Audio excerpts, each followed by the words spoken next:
we are. I thought we were he's going to talk about Right. and I don't want that to be. Nope. So, yes. Got it. Yep. Are we here? We want people that look good up front. The women, beautiful diversity of our caucus. Good morning, everyone. Thank you for joining us on this Friday morning as we report to you on our wonderful visit, short as it was, to COP25. Our message to that group there, that even though the president has withdrawn from the Paris Accord, we're still in. We're still in to protect our environment for our children and their future.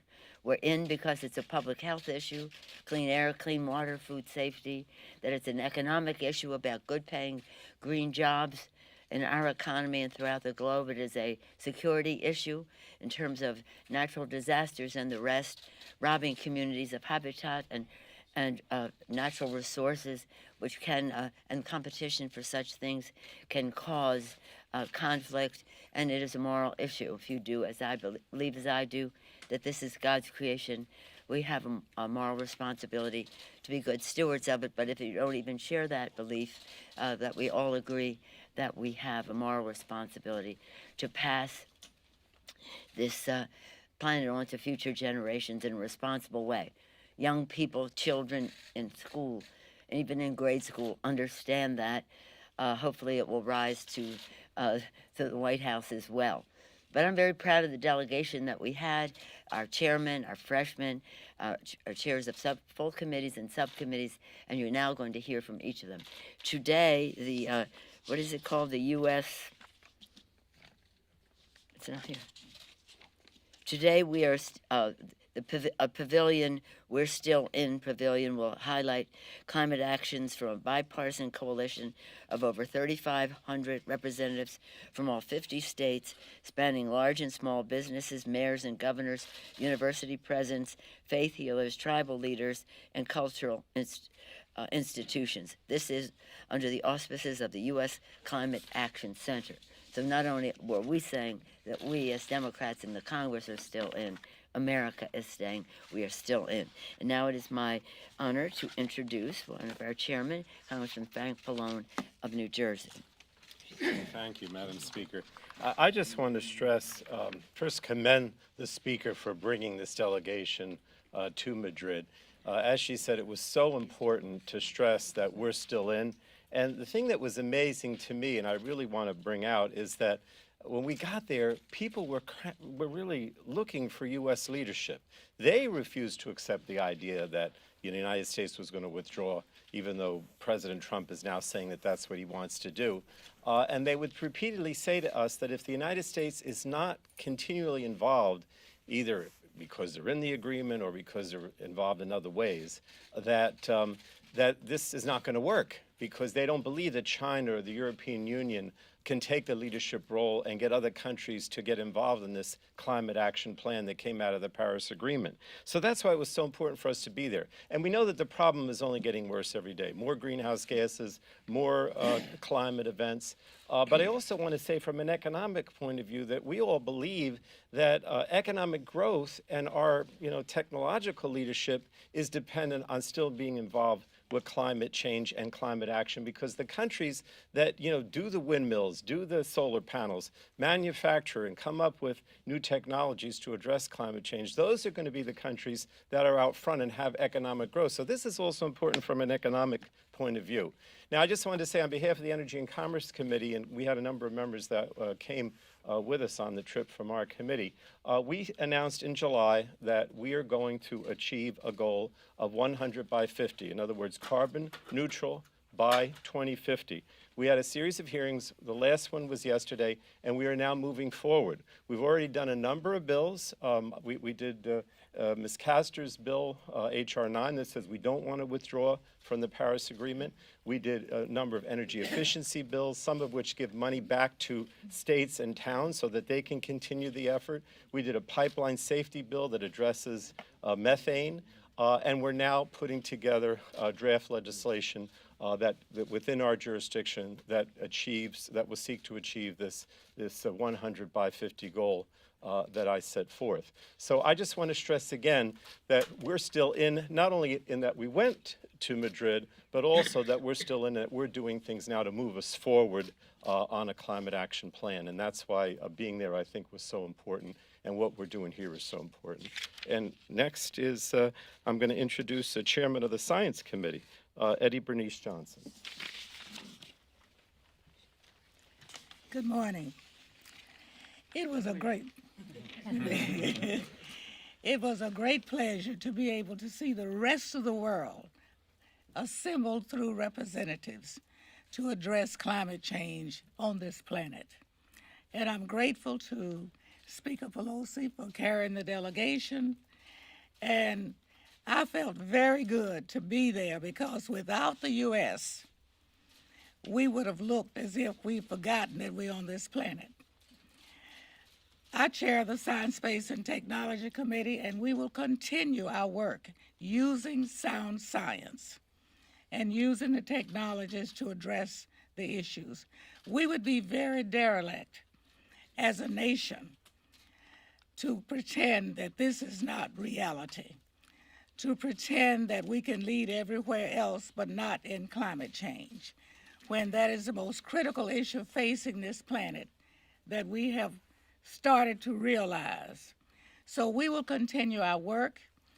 We will continue to use the technologies that are available to us for the research, and we will also make sure that many jobs are created as we look into the technologies that are available to us. My second committee is transportation.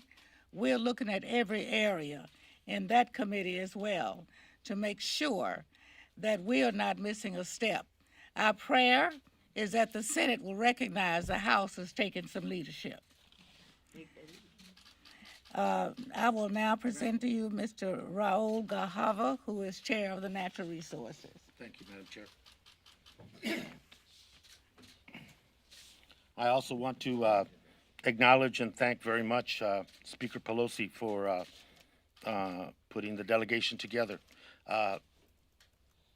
Speaker asked a question over dinner about what was the biggest impression that individually we got from this trip, and for me it was the issue of the expectation that this delegation had, that the United States was needed, that the expectation was that we would lead again, that we would re-engage in a very profound way, and to deal with the urgency of climate change, and not to ignore it, not to try to avoid the issue, but to engage in it. And the reality, as it was stated before, requires a great deal of urgency. It's not only an issue of survival for species and for human beings. It is an issue that deals with the economics and the future of generations in this country. And this visit, I think, reaffirmed for me the fact that we have a role, a principal role, in the fight against climate change and changing the dynamics that we see before us right now. The fact that this administration has chosen not to is not either the will or the desire of the American people. And I think our presence there reaffirmed that we're still in it, and that we brought to that the will and the opinion and the sense of the American people, that this is a consequential issue, climate change, that it is urgent, and that we must take steps. And every committee and this caucus is committed to that end. And I look forward to the work ahead, and I also look forward to the fact that we will thrust ourselves back into a leadership role internationally that deals with this question, provides leaderships, and provides the moral imperative for everyone to do something about it. Thank you. And let me introduce the chair of the Select Committee on Climate Change, Chair Castor. Thank you. Good morning. I'm Kathy Castor of Florida. I chaired the House Select Committee on the Climate Crisis. You know, all across America and across the globe right now, young people are demanding climate action. I want them to know that we hear you and we intend to take bold, creative action to confront the climate crisis.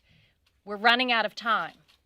And as President Trump and Majority Leader McConnell in the Senate undermine our efforts to tackle the climate crisis, we went to Madrid, led by Speaker Pelosi and this fantastic delegation, to let the world know that the United States of America is still in. Local communities, states, academic institutions, scientists, everyday Americans are working to tackle the cost of the climate crisis. It was heartening to see how welcome this delegation was. There is a leadership vacuum, we heard from so many in attendance at the Conference of Parties.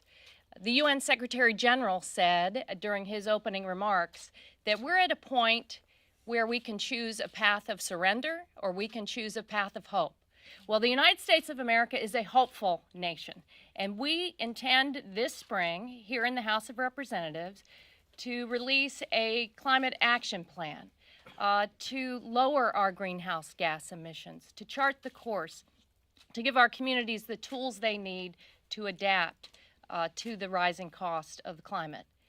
This presents an enormous opportunity for our country to create good paying, family sustaining jobs, to make sure that we address inequalities and lift up the vulnerable across America. We want to unleash American ingenuity, the can-do spirit, and create a patriotic climate action plan that will secure for our country a sounder future, because we understand that we have a moral obligation to our kids and future generations to tackle the climate crisis, and that's what we intend to do.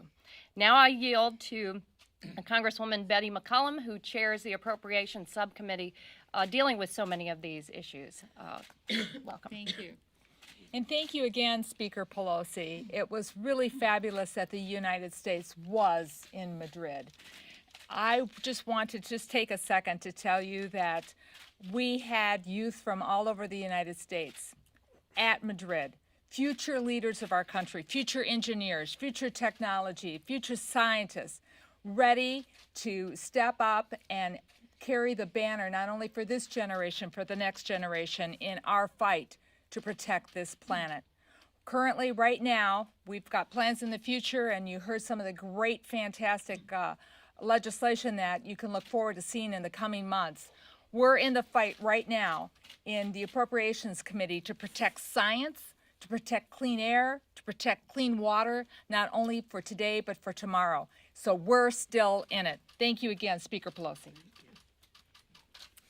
I'm Suzanne Bonamici from Oregon, and I want to start by thanking Speaker Pelosi for taking the delegation to Madrid. As we walked through the conference, people would approach us and say, thank you for being here. And as the co-chair of the House Oceans Caucus, I'm glad that this Conference of Parties, the COP25, was known as the Blue COP.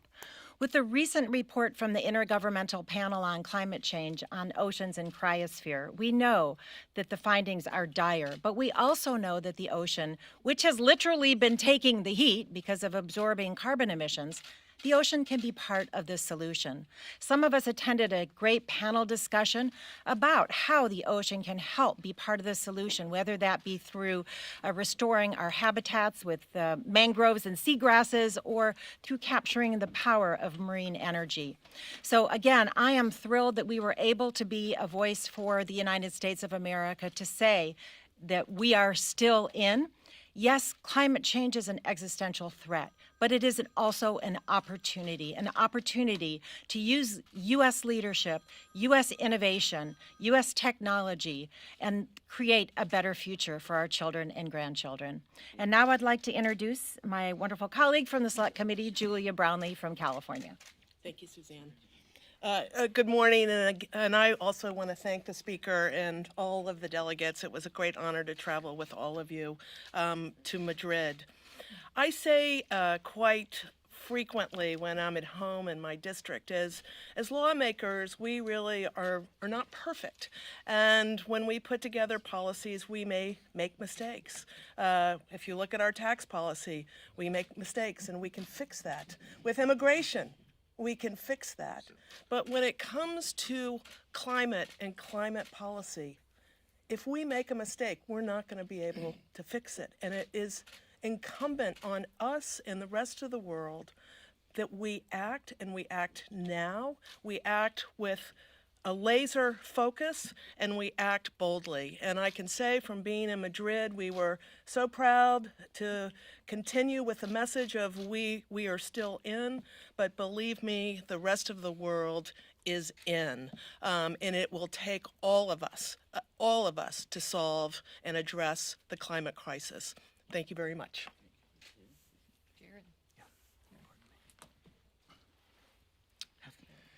Thank you. I'm Jared Huffman, and I was pleased that it's more than just the House of Representatives and our allies in the Senate who are still in.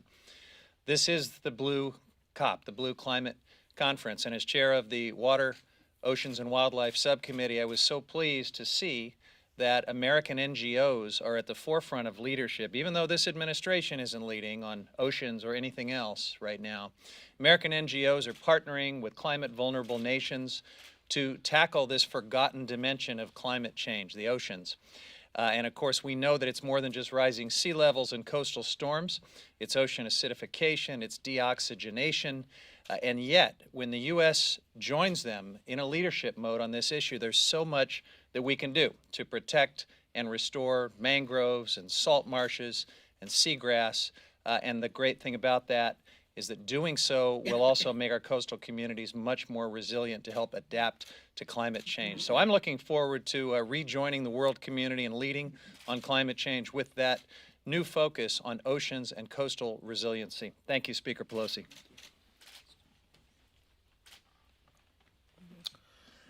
Morning, I'm Scott Peters. I'm a member of the Energy and Commerce Committee, the subcommittees on energy and environment and climate. And I was particularly thankful for Speaker Pelosi for the invitation and honored to be able to go, and really proud of my colleagues here who've made climate action a prominent part of their congressional service. One of the things I heard yesterday and what I notice increasingly from our colleagues on the other side of the aisle is this notion that we should go slow on climate action because if India and China don't act, we won't solve the problem. And of course, it's fallacious to say we should go slow because, as my colleagues have explained, it's in the United States' interest to act on climate in our own right. But if you got a problem with other countries, you got to be in it. You got to show up in Madrid. You got to show up next year in Scotland, and you got to talk to them because it's absolutely true. We can't solve this on our own. This is a worldwide problem. But going to these conferences, going to these COPs is exactly the right thing to do if you're concerned about that. So we're in it. I have to say that the people we met with, we're very happy we were there, including, by the way, a little plug for my world-class scientists from the Scripps Institute of Oceanography from San Diego, California. They were very prominent there. Everyone was happy to see us. They're hungry for American engagement and American leadership. We're behind that. We are in it. We invite everyone else who's not in it to get in it. Debbie. I'm Debbie Dingle. It was an honor to be on this trip, and I want to first say that the speaker's presence there told the world that the United States was there. She was a leader that everybody respected, and it was a very important message for people who are filling a void in our leadership. So thank you, Madam Speaker. I'm just going to say a couple of things very quickly. One is we can't do this without bringing us all to the table. While it was wonderful to meet the United Nations General Secretary, whose wisdom was incredible, to meet with other world leaders, the people that made the difference were the NGOs, the young kids, the environmentalists who are desperate to win, to do something that's going to make a difference. And we're only going to do that if we're all at the table. So we come back and know the importance of bringing labor, that young people need to know that there are many of us that are committed to working and getting this done. Before we left, we took a cornerstone of the bill that Kathy and Frank, as chair of the Energy and Commerce Committee, talked about, but we introduced a 100 by 50 bill that has more than 150 co-sponsors already. People are going to make this work. And the other part that for me, it was the Blue COP, But I had the opportunity to talk to people about transportation, and I wouldn't let anybody forget transportation. But we are almost 30% of the problem, and we're committed. We have to stay at the forefront of innovation and technology. We're not going to let China or India or any other country get it. We're going to stay at the forefront of it. It's a competitive issue, it's a job issue, and it's our future generations. It was a great trip. Thank you, Madam Speaker. And now I turn it over to Rep. Mike Levin. Thank you. I'm Mike Levin from Southern California. I was very honored to be one of the 3 freshmen on the trip. I'm so grateful to Speaker Pelosi for her clarity of vision and her clarity of purpose on the trip, her strength on the international community. Running for Congress, we were often encouraged, know your purpose. And my purpose as a clean energy advocate and an environmental attorney was to come to Washington and be able to address the climate crisis. I'm so incredibly grateful to get to serve both on the Select Committee on the Climate Crisis and the House Natural Resources Committee. And I thank the chairs of those committees, Kathy Castro and Rahul Grijalva, for, as a freshman, allowing me to demonstrate leadership and to introduce legislation and to work on this great and ambitious climate action plan that we'll soon be releasing. I'm absolutely committed to working with my colleagues on both sides of the aisle to address this issue. And as my colleague and friend from San Diego, Scott Peters, has said, usually we don't have to travel very far in Southern California to find the world's greatest climate scientists. They are all around us, and I was so encouraged to go to Madrid and to see the University of California and the Scripps Institution of Oceanography with a strong presence there. Thank you very much. And it's my honor to introduce my fellow freshman from Illinois, Shaun Caston. Thank you, Mike. I'm Shaun Caston from Illinois 6th District. I think much like Mike, I campaigned for Congress last year on 3 issues: climate change, climate change, and climate change. This is I don't say that as a joke, this is the existential risk we face, and our presence there was so important to let the rest of the world know that notwithstanding what's in the White House, the American people understand the science is settled. The NGOs, the universities, the American business community understands that when you spend money to shift from fossil fuel intensive assets that cost money to renewable and efficiency assets that don't cost money to operate, that's not a cost, that's an investment. There is no scientific reason not to act, there is no economic reason not to act, but we desperately need U.S. leadership at the table. And, you know, as Chairman Grijalva said, we were thinking about really impactful moments, and I want to leave you with 2 comments we got. The president of the Maldives, who is, you know, several feet of ocean level rise away from losing her entire country, said that we can either choose to give up or we can choose to fight, and we do not intend to give up. I think she speaks for all of us when she says that. And the second comment I'd share with you was a colleague from the UK who said that the science is settled. You're either in the COP or you're against us, and if you're against us, you need to be isolated on the naughty step. We are still in it. We do not intend to be isolated on the naughty step, and this time next year, I hope we can say that that is the shared view of the entire United States government, not just the House and our colleagues from the Senate. So thank you. No, Joe Neguse. Sorry, Joe. Well, good morning. Joe Neguse, representing Colorado's 2nd Congressional District. First, I just want to say we're so deeply grateful to Speaker Pelosi.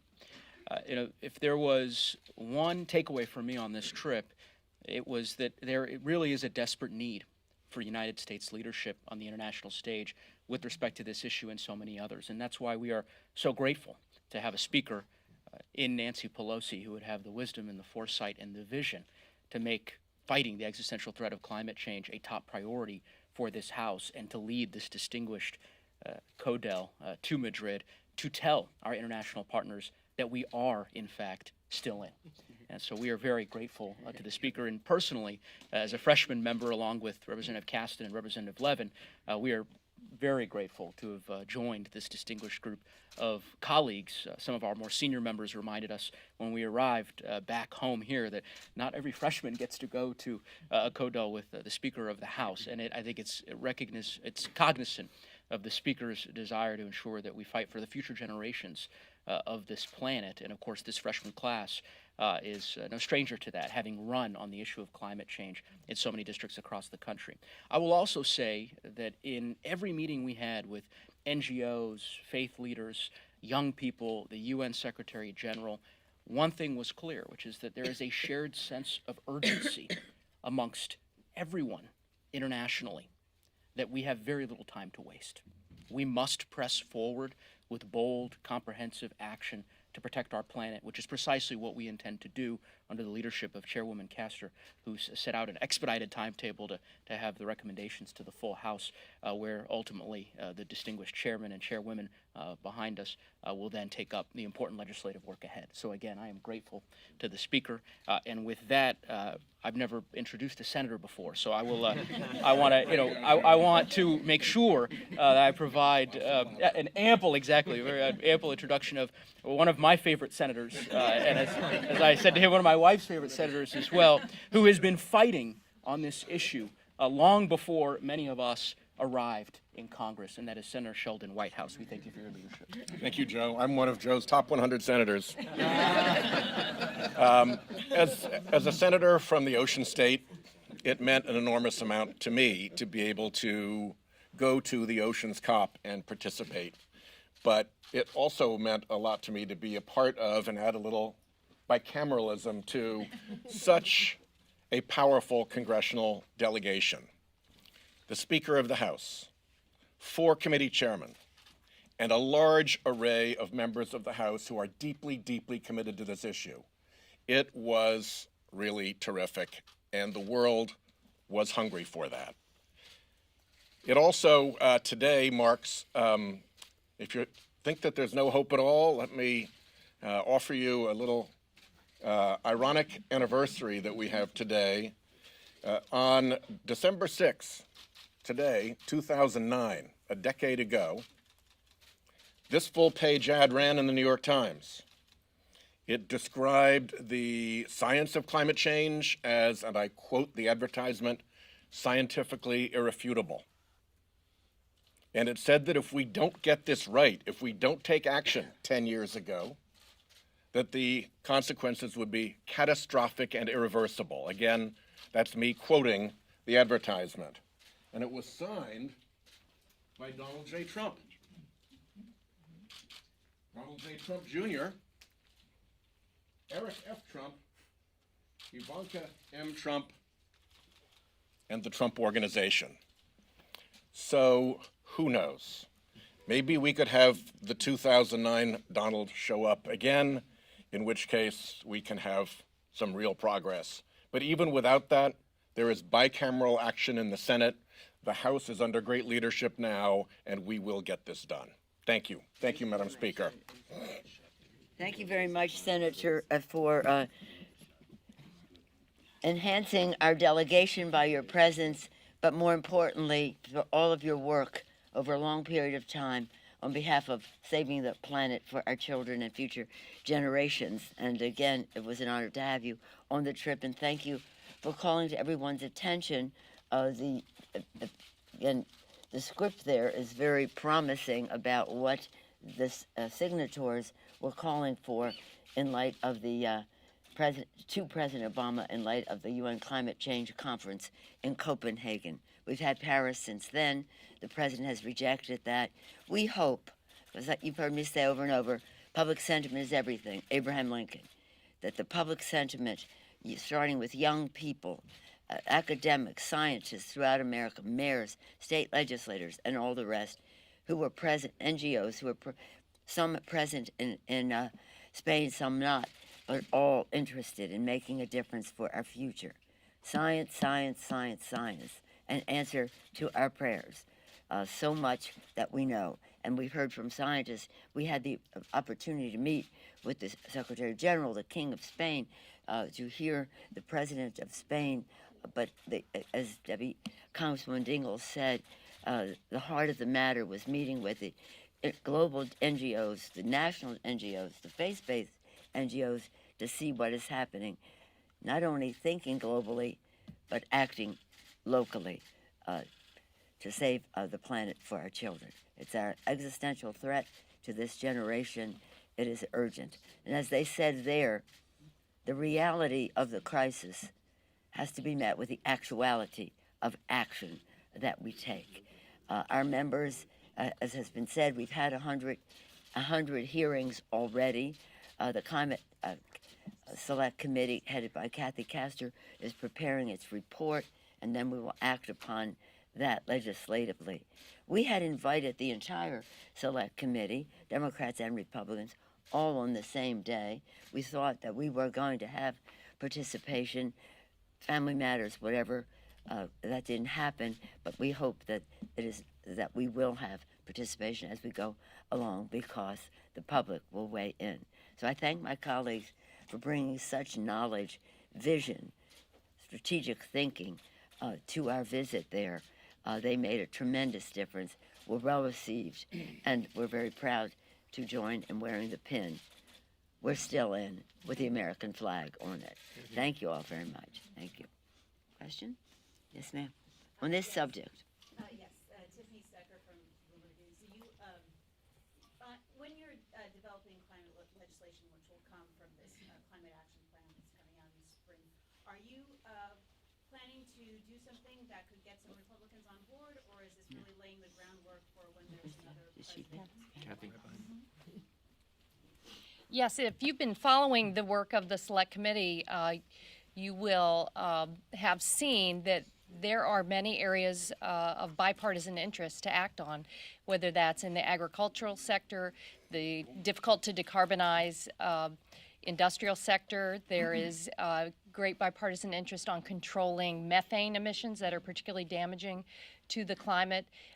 There is great interest on the tools that we provide to local communities to adapt and become more resilient, and we're going to do everything possible to make this as bipartisan as possible. But a strange thing happens here in Washington because of the outsized influence of the fossil fuel companies, though, and we need folks across America, businesses large and small, those faith leaders, the social justice organizations, the religious organizations, to stand up and talk to our GOP colleagues, to encourage them to be good partners with us going forward.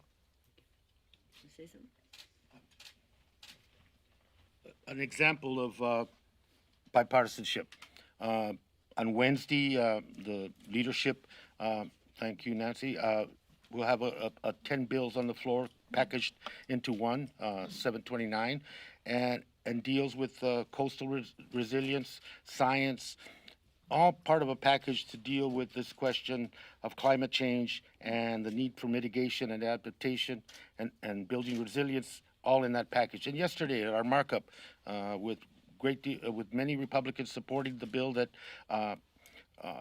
was brought forth that had to do with establishing additional wilderness areas, Ms. Dingell's bill. Again, I think that there is opportunities there, and the pieces of legislation that will be coming forth will not only will provide an opportunity for our Republican colleagues to join in as they have on some other pieces of legislation, but whether they join in or not, I think the importance that the speaker just made is that we need to move forward, and but the opportunity will be there. Just also the ocean issues tend to be bipartisan. The Coast Research Act to address ocean acidification, for example, which the House already passed, bipartisan. Could I just quickly, I just want to make one comment. We are absolutely going to try to be as bipartisan as possible, but I want to remind you of that president of the Maldives. She does not care whether or not we passed bipartisan legislation. She cares that we act. And so we will do the right thing. But for me personally, I'll be led by Winston Churchill's advice that the time for baffling half measures has come to a close. We've entered an era of consequences. Speaker Pelosi, I just want to ask, are you committing to doing major climate legislation after the Select Committee reports this spring? Should we expect that ahead of next year's election? Yes, and that is the purpose of the Select Committee, not just to be an academic endeavor, but to report to the legislative committees so that we can act upon it and build along the way in the public the fact that Congress is acting. Thank you for your question, because our colleagues know that when we came back, one of the questions we had was, what is Congress going to do now? Well, Congress is going to act upon the science in a legislative way with everyone at the table, whether it's business and labor, enviros and labor, faith-based organizations and concerned scientists of America, the grassroots and the rest, to shape something that is unifying on this subject. And by the way, in other countries, this isn't any. Isn't it interesting? When we met with people from other countries, it isn't an issue of difference between the parties or among the parties, as the case may be. Everyone agrees the challenge is there. We must act, and the next year the conference will be in Glasgow, and we already met with the person who's heading that up. I guess her title is now President McGuire, and she was telling us that she was instituted her work under leadership of Prime Minister Theresa May, and so obviously the UK. This is a unified position, but we've been finding that over the years across the globe. The urgency is there, but it is pretty exciting, and we must act. Good news from the Senate that there's some, at least private conversations, would you say, of interest in doing something. We just hope that the president would change his mind. Next year, we have the G7 meeting in the United States. What happens at the G7, you know that the G7 heads of state takes place. But you may not be aware that following that, by a month or two, is the G7 heads of parliament. And so I will be hosting the G7 heads of parliament at the last meeting, which was in Brest, France, to talk about the oceans. They didn't talk about it at the heads of state meeting, but we did at the heads of parliament meeting. We announced our theme, which is climate crisis, economic, environmental justice. Because the environmental justice is a very important part of this, as we learned at the vulnerable, as we further learned at the Vulnerable Nations Conference, not only for vulnerable nations, but for vulnerable people within all the indigenous people and the rest within all of our countries. So we're going to be having that. What was curious to me is when we announced our title here about a few weeks ago, the White House said, well, when we have the G7 here, we're not going to be talking about climate. Well, hopefully we can change the political climate of all of that between now and then, and that they will. It's an issue they cannot avoid. So again, I thank my colleagues for all the actions they have taken, for the experience, judgment, and sense of purpose that they bring to this. And again, we invite the fullest participation, the outside mobilization, which will make all the difference in the world. Thank you all.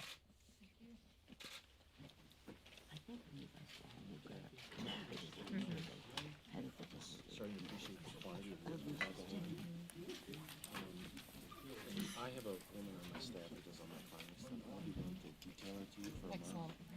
Usually have it kind of evaluate whether she wants it, but she's super sharp. She's really into it. She does a ton of work. I thought, I can see it's going to be challenging.